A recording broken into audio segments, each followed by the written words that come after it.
Elias Mercer had never thought much about how quiet the station was until the silence became heavy. Outpost Halcyon floated at the edge of human space, far from busy trade lanes and far from Earth. It was not a place people came to chase dreams. It was where they came when they had nowhere else to go.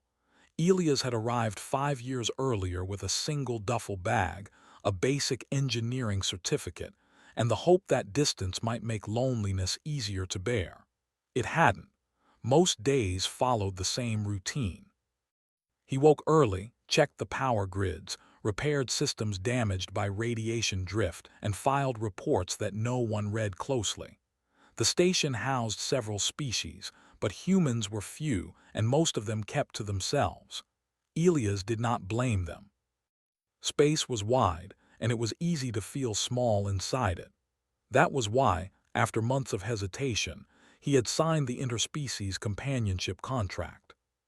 The program was legal, regulated, and advertised as a way to support cultural bonds between species while addressing social isolation in frontier zones. Elias had read every page carefully. No promises of romance, no forced feelings. Just companionship, shared living space, and mutual respect. He had expected someone close to human size. Someone shy, maybe. Someone who would talk during meals so the room would not feel so empty. When the station AI notified him that his match had arrived, Elias felt nervous but hopeful. He put on his clean jacket and walked to Dock 3. The transport ship hissed as it sealed to the station. Steam rolled across the floor. A small group of station workers watched from a distance, curious but uninterested. This was not the first interspecies arrival they had seen. The hatch opened. At first, Elias thought something had gone wrong. A shadow stretched across the floor, wide and tall. Heavy footsteps echoed through the dock, slow and controlled. Then she appeared, ducking slightly under the doorway. She was enormous, twice Elias' height easily. Her skin was a deep, dark blue-gray, smooth and marked with faint natural patterns like stone veins. Her arms were thick with muscle, her shoulders broad. She wore formal traveling armor, not threatening but unmistakably made for a warrior species. Her eyes were bright gold, sharp and observant. The dock fell silent. Elias felt his mouth go dry. The alien woman looked around, then down at the small human standing stiffly near the arrival terminal. Her expression shifted, not anger, not pride, but confusion. "You are Elias Mercer?" she asked. Her voice was deep but careful, as if she was choosing every word. Elias swallowed. "Yes, that's me," she frowned slightly. "You are smaller than the file indicated." "So are you," Elias said before he could stop himself. The words hung in the air. A few workers stiffened, expecting trouble. Instead, the alien woman let out a slow breath. "Then there has been an error," she said calmly. "I am Kareth of the Threxian Conquered. This pairing does not match any agreement I reviewed." Elias nodded quickly. "I think you're right. There must be a mistake." Station officials rushed forward then, nervous smiles fixed on their faces. Screens were checked, documents pulled up, and quiet arguing followed. Elias stood awkwardly beside Kareth, feeling smaller by the second. After several long minutes, the lead official cleared his throat. "The contract is valid," he said. "A bureaucratic mismatch occurred during species compatibility sorting. Unfortunately, until a formal review is conducted, the bond remains active." "How long?" Elias asked. The official avoided his eyes. 6 months minimum." Elias felt his heart drop. Kareth said nothing. Her jaw tightened, but she did not raise her voice. "I will comply," she said finally.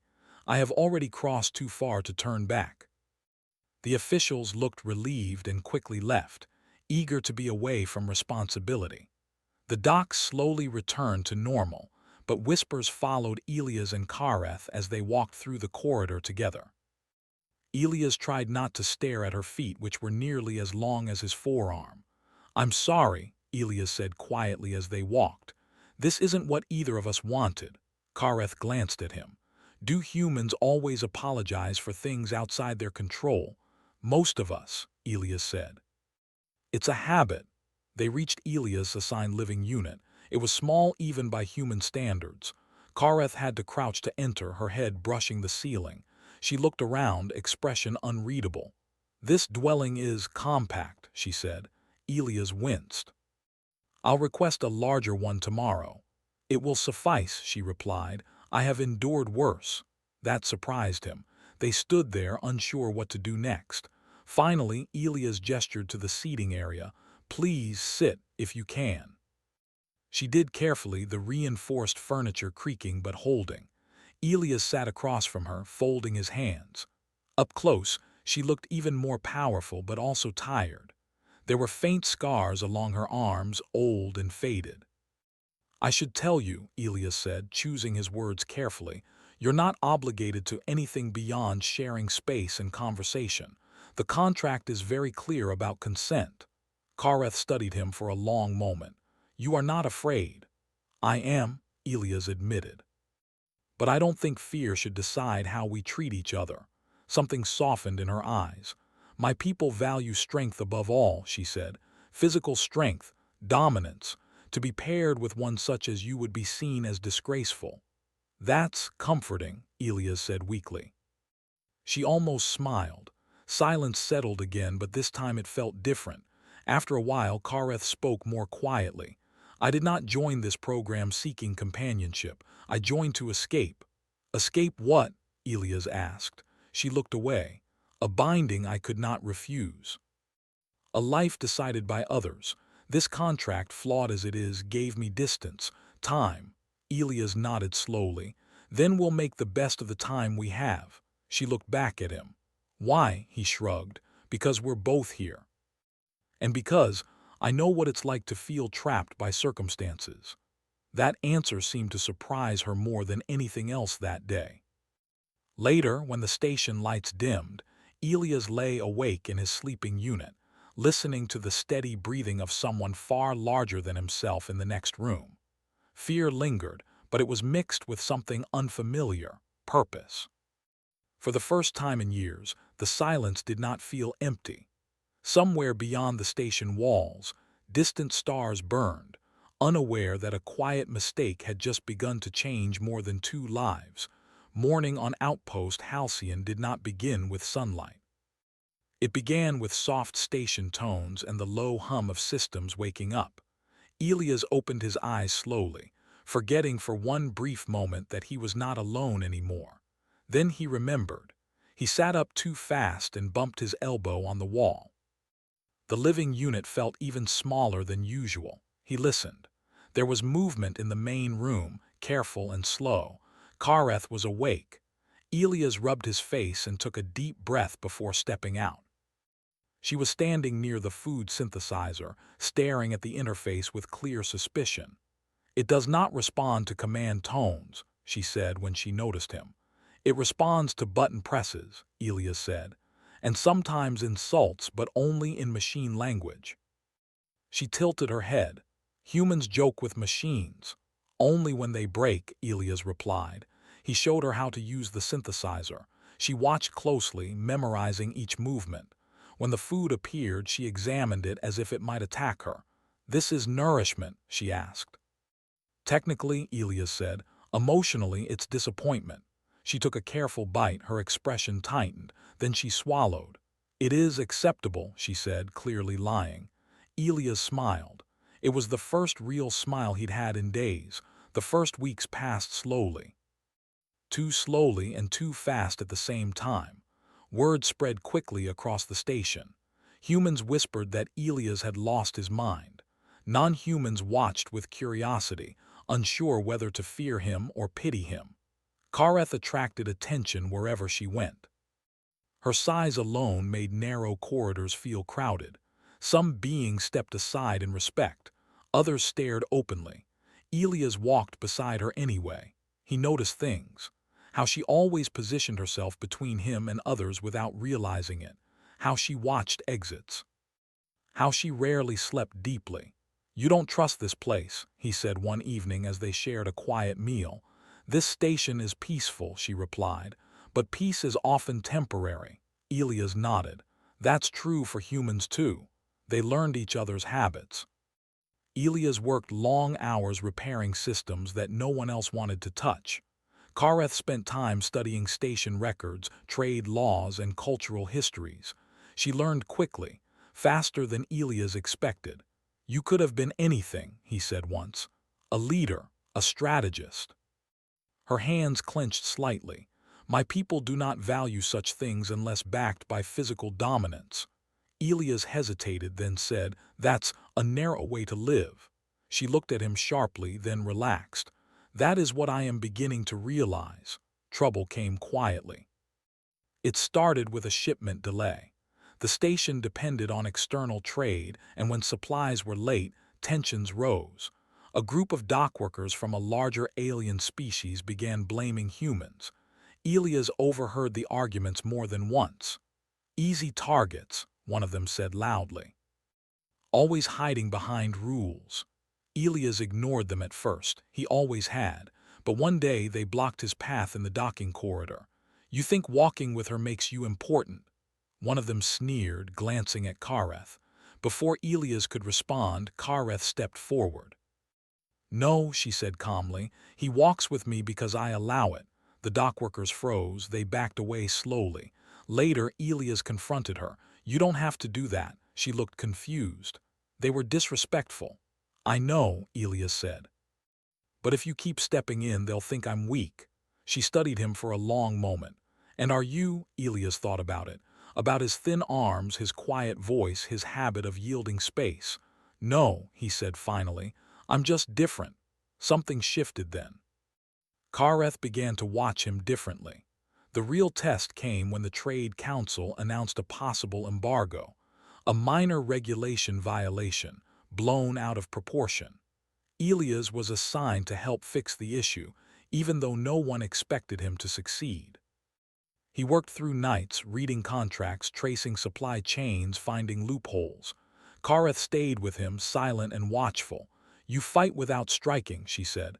"Most humans do," Elias replied. "It's safer." He presented his findings to the council, calm, clear, respectful. He showed them how the embargo would hurt their own interests more than the station. They backed down. For the first time, the council addressed Elias by name. Later, Kareth spoke softly. "Among my people, this would be considered victory without blood." "That's the best kind," Elias said. That night a signal arrived. Kareth recognized it instantly. Her posture stiffened, her breathing slowed. "They have found me," she said. Elias felt cold. "Who?" "My people." The message was brief, formal, demanding. A Threxian war vessel was en route, estimated arrival 12 days. "They will reclaim me," she said, "by force if needed." Elias sat down heavily. "What happens if you go back?" She did not answer immediately. When she did, her voice was steady but empty. "I will be bound. My choices will end." Silence stretched between them. "We'll figure something out," Elias said, though he had no idea how. She looked at him then, truly looked at him. "You would stand against my people," he swallowed.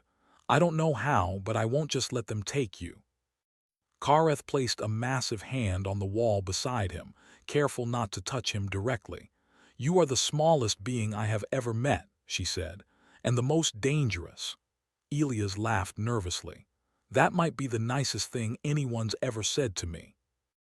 Outside, the station continued its quiet routine, unaware that something powerful was moving toward it.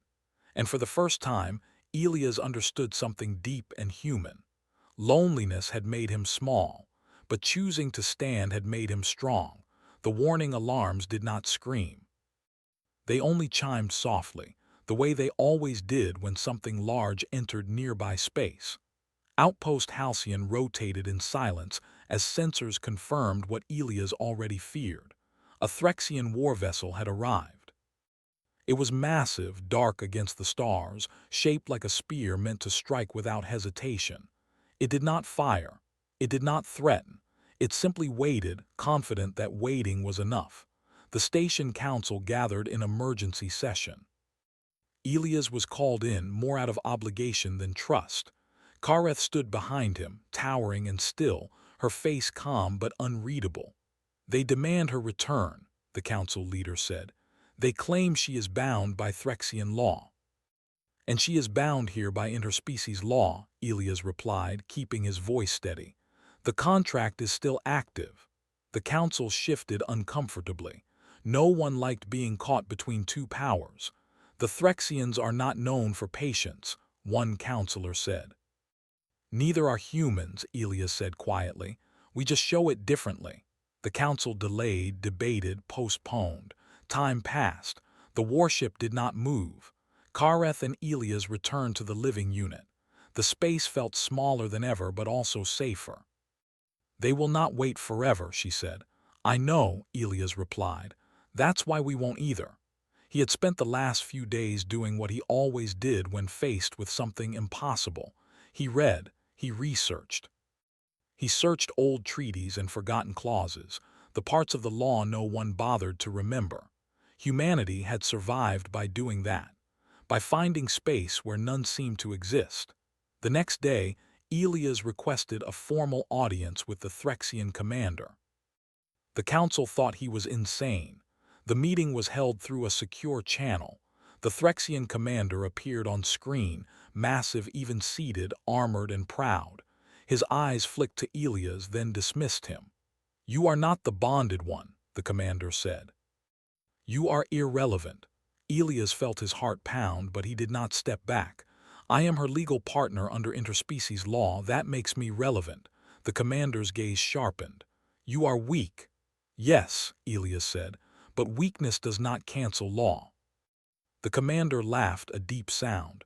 Your laws mean nothing to us. They mean something to everyone else, Elias replied, including the trade partners watching this channel. Silence followed. The commander had not expected that. Elias continued.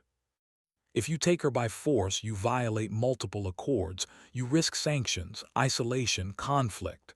You threaten us, the commander asked. No, Elias said. I inform you. The commander turned his gaze to Kareth. You will return, she straightened.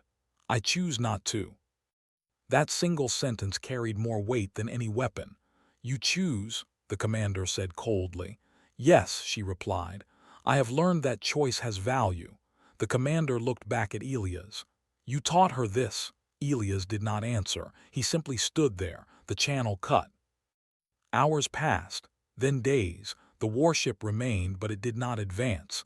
Tension filled the station. Some blamed Elias. Others watched him with something close to respect. On the fourth day, a new message arrived, a formal challenge. Threxian law allowed disputes of honor to be resolved through trial, not of combat but of judgment, rarely used, older than most modern fleets. They offer trial, Kareth said quietly. If we win, they must withdraw. And if we lose? Elias asked. She did not answer. The trial was conducted publicly. Representatives from multiple species observed. The Threxian commander spoke of strength, tradition, and obedience. He argued that Kareth belonged to her people, that her duty outweighed her desire. Then Elias spoke. He spoke of contracts, of consent, of how humans had learned that survival did not come from power alone. He spoke simply, clearly, without anger. She is not property, he said. She is not a tool, she is a person who chose. The observers listened. When the judgment came, it was not dramatic. It was quiet. The trial ruled in favor of choice. The Threxian commander stared at the result for a long moment. Then he inclined his head, stiff and controlled. We withdraw, he said, but this changes nothing. It changes everything, Elias whispered. The warship left orbit. The station breathed again. The contract was reviewed weeks later. Officially, it was dissolved. Elias signed the release with steady hands. Kareth stood beside him. You are free, the official said. Kareth nodded. Yes. They walked back to the living unit together. So, Elias said awkwardly, you don't have to stay. She looked down at him. I know, she paused at the doorway. But I choose to. Elias smiled, small and real. Outpost Halcyon returned to its quiet routines, but something had changed. Humans were no longer ignored. And in a small station at the edge of space, a lonely human was lonely no more. not because he was strong but because he had chosen to stand. And that was enough.